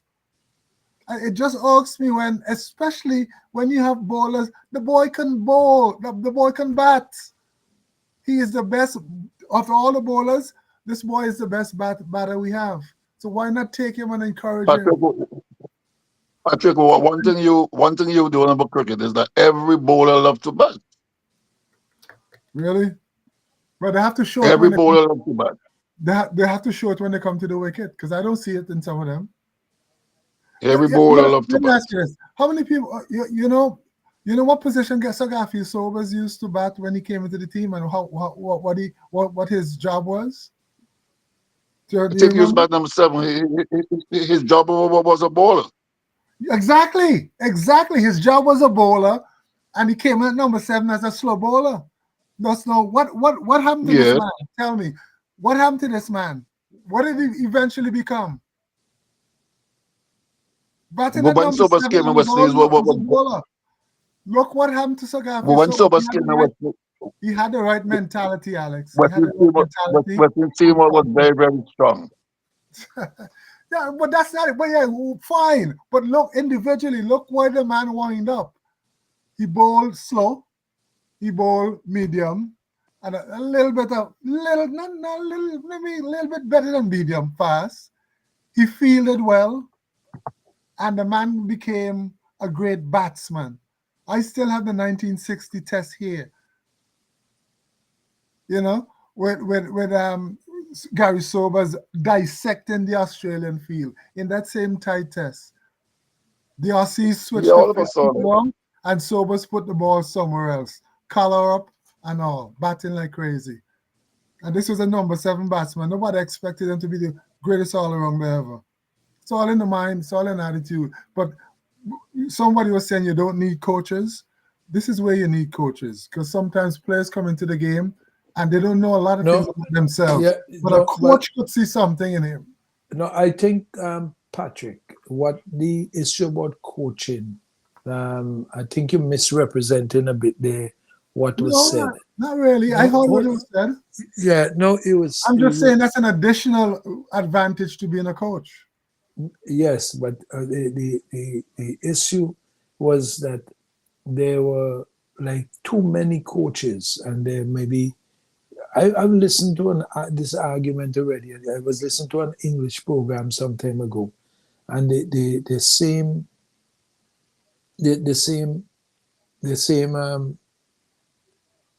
argument was taking place, where one of the English people saying, "Look, we have to be careful how many coaches that you put. A bowling coach, batting coach, fielding coach, and we find that there's a truncated way of coaching, and then it starts to affect the coaching of the mind of the players, because so many influences are taking places at the same time." That was the argument. Yeah. Okay. Yeah. But Dougie, my mother used to say, too much of one thing is good for nothing. That's but here's true. my point. My point is, it's the concept of coaching. You know, one guy was saying, well, they learn to work a kid, they learn to do this, so what do you need a coach for? But a coach is more than just giving technical advice and teaching the techniques of the game. Coaches has to do, it has to do, like I just said, looking at players and knowing how to use them. A team could have 1 million coaches, and that might be wrong. You have to know how much coaches you need and where you need them, because you can't have too many coaches giving different advice. You mix up the player, you know. but the point is, if you know how to use your coaches, you could be very successful. You need coaches. Yeah. Who's it? Nikki, you were saying something? What do you think about the sports ambassador this year that was called on Independence Day? Well, actually, I'm talking about Jomel Warrington. I don't see why Jomel Warrington should have been named. He is a Bajan. He's a Vincentian, grew up in Barbados, playing for Barbados. I am happy for John Hines, who dedicated his life towards football as a player and a referee. and has been really a good person and deserve and a dedicated person. You know, sometimes when we give out awards, sometimes we give out awards not for the spirit of the award, but for the political, you know, achievement of those who are given the awards. You know, and sometimes I was kind of surprised that Warwick got an award. No, but you know, the question I'm asking, why would we give Jamal Warwick Sports Ambassador of Simmons and the Grenadines when he never played any game in Simmons? He went Barbados when he was very, very young. He played for combined campuses, he played for Barbados, he played for the West Indies. He have never played a game in Simmons. Why would he be Sports Ambassador of Simmons and the Grenadines? That's the point I was also making, you know. Who has got awards, Alex, for that ambassadors? Just 2 players? I thought it was... No. They have Let's understand. Yeah. Who's it? Footballers got different category. Who are the footballers again? Can't remember exactly. Olex Anderson. Olex. Okay, Olex. Yeah. Right. Shafika Maloney. And Shafika. Okay. Yes, and Jano, this lady Cadogan. She got it for culture. Good. Well, I speak to you. Go ahead. Hold on a minute. 2 things. We have a caller. Hello, caller. Hey, good night, gentlemen. Hey, good night. Hey, how are you? Good night. I just want to ask Patrick a question and I will leave. Patrick, when a bat is out in the middle, the coach could tell you to do when ball flying across your face and the ball swinging. What the coach could help you there? But all that could happen in the nets. All that could happen in the nets, my friend. When you prepare, yes. When you prepare, sure. When you get out in the middle, Patrick. You get out in the middle, Patrick, and the ball starts flying across your face, it starts swinging in the air, it's seaming up the pitch. What the coach could do, you have to work it out. Of course, you got to work it out. But when you practice in the nets, what kind of balls that come down at the batsman to prepare him? Just Yorkers and regular balls? Those should be some of the balls, even beamers. Some of the balls should be those short ones too. You have to practice them. Patrick, let me look at this from West Indies cricket standpoint, right? Now, we have bowlers in the Caribbean. When they play in the Caribbean tournament, you hear they get in a host of the wicket. And when they go international, they could hardly out anybody. Right? So which it tells me that we doesn't have the quality bowlers to prepare our players. So when they meet quality bowling, they confuse. They don't know what to do because they're not accustomed to that. So here's the deal. It's not just quality bowlers. You ain't got quality anything. So here's your solution to that. The best teacher of the game is the game itself. As I said, get Bermuda, get the US, get Canada and another team, bring them to the Caribbean and a regular for the tournament. Let me finish for the tournament. Play 2 rounds and maybe invite guest teams. Have a longer game, and then you will develop players. That's how you develop players. It's the game. So all the stuff you're talking about, it's not gonna happen. It ain't gonna happen. They ain't gonna know how to handle the ball in the air because they don't practice it, and there's no game like situation. Hold on, guys. 2 things. I know Jono wants to log in. I hope he does. Yeah. But I want to share something and then I come back to the discussion. Okay?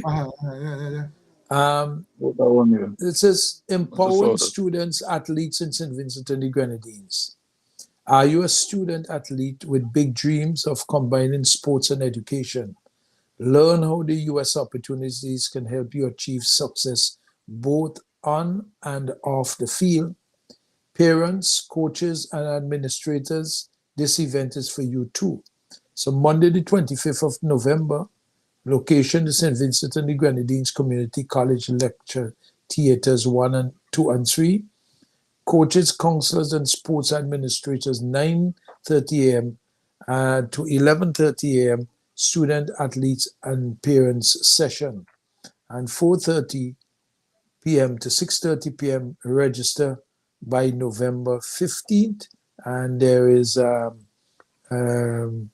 it's http bit.ly student athletes SVG. And for more information, you could go Bridgetown IRC at state.gov. This is something by the U.S. Embassy giving information at those lectures. Okay, Patrick? Yes, yes. Okay, the second, not to comment there yet. I don't know if John is going to log in. In the discussion that you all are having there, I just want to say this because I leave it to you all to carry on that discussion. I saw a program, I don't know if it was Australia or South Africa, where they were creating resilience to the players of batting long hours. So they have this program in the games that are not televised or anything and so forth. Right. Because it's purely a development thing. Oh, of course. And these are the players who are moving into the realm of national players. So if you're batting, you have to bat your allotted overs that they prescribe for you. Mm-hmm. So even if you're out, they leave you to bat. Right, exactly. Mm-hmm. So they have a game, a legitimate game, but you have to bat your overs allotted to you. Right. Because that's how you learn the game. You have to do it. You got to do it. Yeah. And you could practice a lot. After all that practicing, Dougie, your job is to now present game situations for your players to go and perform. We do not have enough first-class game situations in the Caribbean. I think one of your programs before, I heard them talking about, development of players. And the names that came up, when you compare the number of first-class games that the Australians, the South Africans, the Indians play, and you compare it to the number of games that the West Indian first-class players take part in our regional tournament, there's no comparison. So how are we going to compete with them? Even the guys long ago, they went to England and they played in different versions. They played Benston Hedges, which was a one-day game. And they played league cricket. They played the county game. They played like 3 versions of the game. They were always playing. They were always traveling. So they were good. We had no answer when England stopped taking our players. Absolutely no answer. And we still don't. So we're not proactive at all in developing the game. It's the game itself that's going to develop you. You could say all you want, Gray, I understand that. Deficiencies. The remedy for it. The remedy for it. Go ahead. Patrick, but listen to me. Now you're talking about England and Australia. It's the clubs in England and Australia who develop the players, right? Mm-hmm. The clubs who develop the players that they could reach to the national level and perform. Now, the West Indies team, they can only pick from what the territorial board presented in the like now we're playing the 50 over tournament, right? We have to pick from the players who the different territories put to represent them. And if these players they have proper preparation from a club level, when they reach to the higher standard of the game, that's where they fall down because they didn't have that all the preparation. Where's the club? What's the when you say the highest standard of game in the Caribbean? What level are you talking about? The regional, international game, the club. Every island has club. What I'm saying, Patrick. No, beyond the clubs. Beyond they're good at the club level. You're saying, right? At least. Go ahead. The clubs are who supposed. No. He's saying that we have no club structure. The national team, right? Now, when there is a local competition here in St. Vincent, and the clubs take part in the tournament, you pick the best players to perform in that tournament to represent Simlica. You got to pick a team. But when they leave from that level now and go to the another level, because the preparation from the club was not sung, you find yourself in trouble because we doesn't have enough in the Caribbean. It seems like we doesn't have proper club structure. And again, most of the clubs in the Caribbean doesn't have their own facility that they can work with. So it's a problem we cannot. So we're far below things like Australia, South Africa, and England, India. I still feel yes. Okay, so you pointed out the problem. Great, fine. Personal development as well. Yeah, but then here now, you can only develop in terms of cricket. You can only develop if your club have proper structure in place for you to work with. Okay, so Gray, here's my answer to that. You identify the problem. Okay, so fine. The clubs are not really producing top players, but they're producing players that at least know the game and could do something. So here's what you need to do.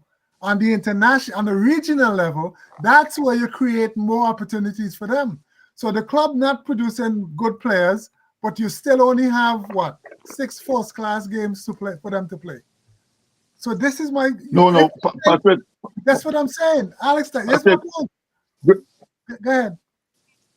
Grace talking about the club structure. We have in private school cricket. We have in secondary school cricket. We don't have any club cricket locally.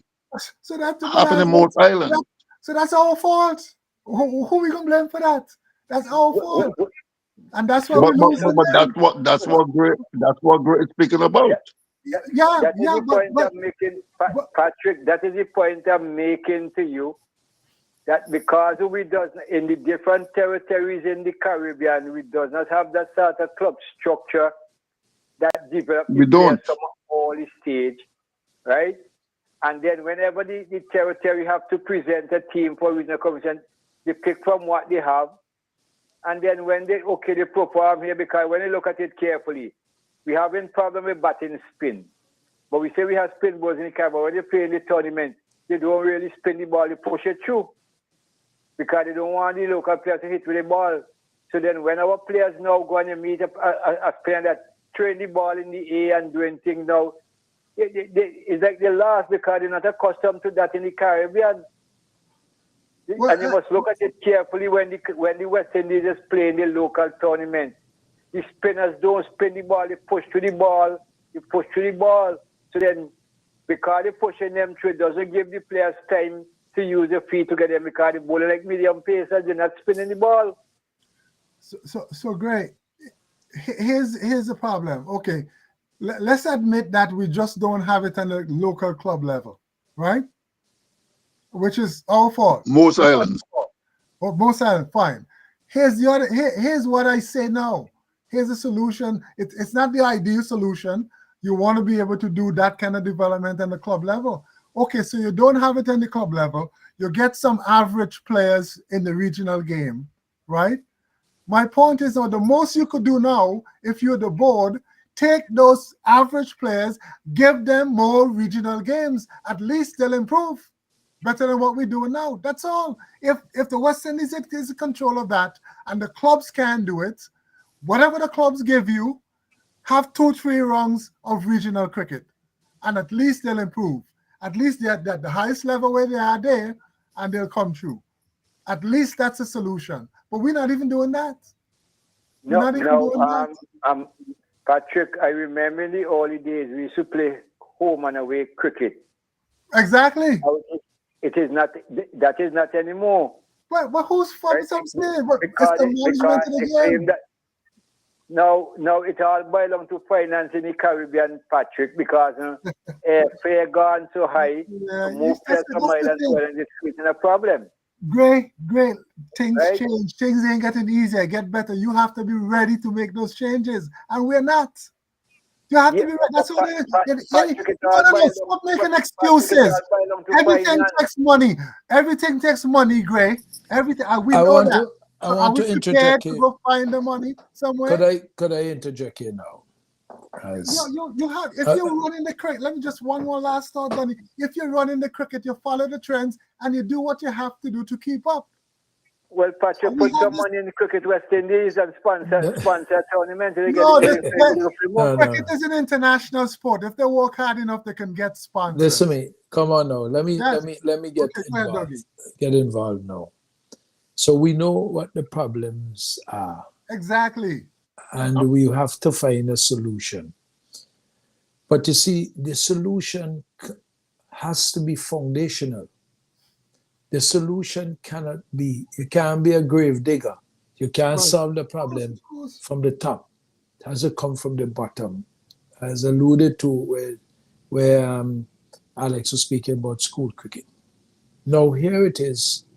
We have the national lotteries, which was set up for sports and culture in our country. I'm not speaking about the region now, I'm speaking about our country. If we want to do well in sports and excel and also create a place, a platform for sports tourism, we have to do what is right. In the schools cricket, hold on a minute, let me finish. In the schools cricket, we need to reorganize that.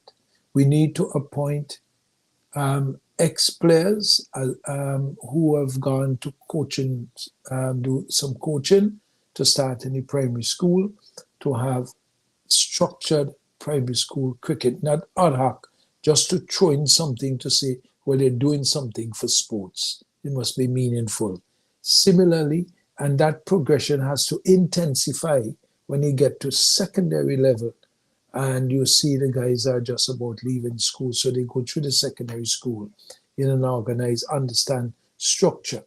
If you do that, you would find that some of these guys coming out of school, because they have come out of a structured organization, would themselves also be administrators of clubs because they have grown into that. But we have no system, none whatsoever. Goddy Hines used to run a cricket, the schools cricket, the kiddies cricket. Other persons used to carry the other stuff. But we don't have that anymore because Scotiabank used to sponsor it. They don't sponsor it anymore. We have less corporate monies coming in. The persons who have the monopolies in the region are not sponsoring because their bottom line is what they are looking at. They don't care, like the breweries who sell all the drinks, the communication companies who makes all the money constantly because the lifestyle and the platform for living and commerce and so forth, all embedded in AI and technology and so forth. And they are the persons who are poised for those kinds of takings, but they are reaping the benefits for themselves. When you look sometime at the balance sheet of some of these companies who tell you they can't afford, you want to know what they can't afford because it doesn't speak. Because when you look at the AIM overall in the region, what they make, is phenomenal relative to the scales of economics. I just don't fathom that. But we, as a country that has a organization called the National Lotteries, which is set up for sports and culture, a lot of those monies, not say they don't spend a lot of money on sports and culture, but a lot of those monies are spent for political favors, of political, the politicians utilize it for their political benefit and not for what it was really done for. So there's no structure. They are ad hoc spending. And you take, for instance, you come, it just don't make, because this discussion will go on too long. We only have 4 minutes. But I don't know if you understand where I'm getting at. So we have to rethink and we have to be pragmatic in the way we're going to go forward. Otherwise, we'd always be second-class people in the world. But that's my point, Dougie. We got to get rid of the excuses. And like you said, go to the solutions and work at it. Whose fault it is that nobody wants to put money into sports now? Maybe it's the administrators who maybe didn't do something. That's what I'm saying. You have to always prepare for the future. It's our fault. We have to look into ourselves. Stop telling me we can't do this because of so and so. We know that. But where are the solutions? You had some good solutions there, starting with the schools, bringing back the guys to coach and whatnot. But Are we doing it? So don't blame, we're not doing it. The other thing I want to say is, Patrick, where the money is going to is going to come from? Alex, have you looked for the money? Have we looked for the money, Where the Alex? money is going to come from? Alex, have we looked for money? Cricket West Have we Indies. looked for money? Have Why we you think looked that? for money? So Patrick, you think it's Patrick, Patrick, Alex, why think that Cricket West Indies? we keep asking that, Why but we haven't really why looked. think that Cricket West Indies give all these guys NOCs all the time? Like the Poran and the Heckmeiser. Poran is making $2 million for 8 weeks in India. West Indies cricket West Indies is getting 15% of that. That's $300,000 US dollars they're making. So you have to give these guys NOCs. So so you're depending on the players and not trying to develop a foundation for yourself, so that when you don't need, so that you don't have to depend on their percentage to run your cricket. That's really all those monies go towards the academy, Alex, there's other in ways. Antigua. So that's the easy way. Let them go. Patrick, where would the money come from? Alex, you keep asking me that, Alex. Ask, go. You have a marketing department. Money's there. Have they looked for it? Tell me their initiative, Alex, please. Call them and ask them their marketing plan and who they solicited for money. Patrick, West Indies had a CEO, Johnny Graves. Well, he's for 7 years. He's gone guys, because maybe he didn't do his job well.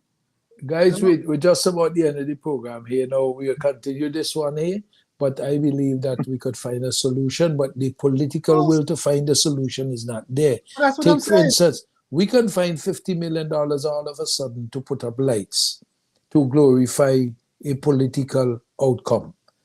Because if you look at what happened during the storm, when we had the storm, the first posting from the government mouthpiece, Mr. Ferdinand, the first posting, he didn't care how many people die, He cared, well, look, the lights survive. You could imagine that. So we find $50 million to do that. Nothing wrong with that because we need facility. But if we don't have a foundation for the youth to groom and have players to play in those facilities that can attract people, we have a problem. And that problem is because we're not foundational in solving our problem. I wanted to say... I have 1 minute. Hello? Nicky? Yes, good night. Good night. Dougie Packlin, man. No, I waiting on you. Why you didn't call before? Donnie, you can hear us? Yeah, I hear you now. Okay, go ahead. Nick, good night, everybody. I know it's late. I'm trying all the time to get in a car. I'll give you 5 minutes. I've been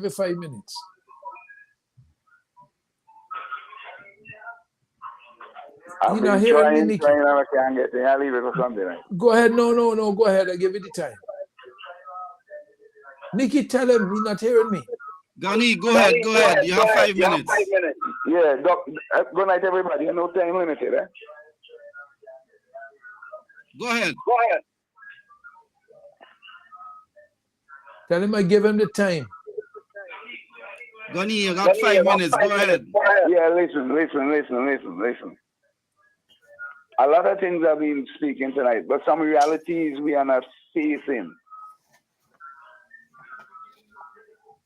Right? We are listening.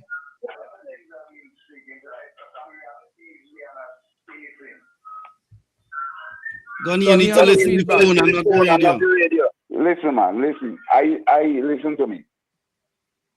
I can be very short, right? But I'll leave it for Sunday night to elaborate. This thing about batsmen, tail enders, if you want to call them number 10, number 11, whatever. You seem to bowl beamers and bouncers them. If they get injured, who looks stupid? That's the first thing. Who looks stupid? The people who bowling they're trying to injure their own player who you need for the match. That don't make no sense whatsoever. When you're going in it, the main focus is on your batters. The number 9, 10, 11 They have specialized kind of training in it, not any team training. Because the problem arises whereby if you get injured, you're being a bowler. Who looks stupid? I repeat it. Who looks stupid? I'm done. I'll leave the rest of Sunday night. All right, thank you very much, Gunny. Yeah, sorry I didn't call earlier on because we done 3 minutes past the hour. Anyway, so we could have a discussion. Everybody would have an opinion. I have an opinion about how I see development, and from a managerial perspective, I might not have the answers, but I at least have an idea. But I think that we are not focusing on developing. We are just leaving things in an ad hoc way. So we respond to crisis. We respond to crisis instead of trying to avoid crises developing, So that's where we are. I want to thank everybody for tonight. We run out of time. It's a Sunday night. Hopeful, God's willing, that we'll be able to continue these discussion and bring information. Sorry, John, I didn't get in to give thanks to the people who supported him. He asked if he could come in. I told him to log in. He didn't log in, so he was out for tonight. Mr. Douglas? Is that Mr. Douglas there? No, he is not there. He's not there. Okay. I had dropped him out a while so that I could see the rest participants on the board. Okay? Okay. All right, okay. God bless. Have a good night. Yeah, you guys take care. Okay.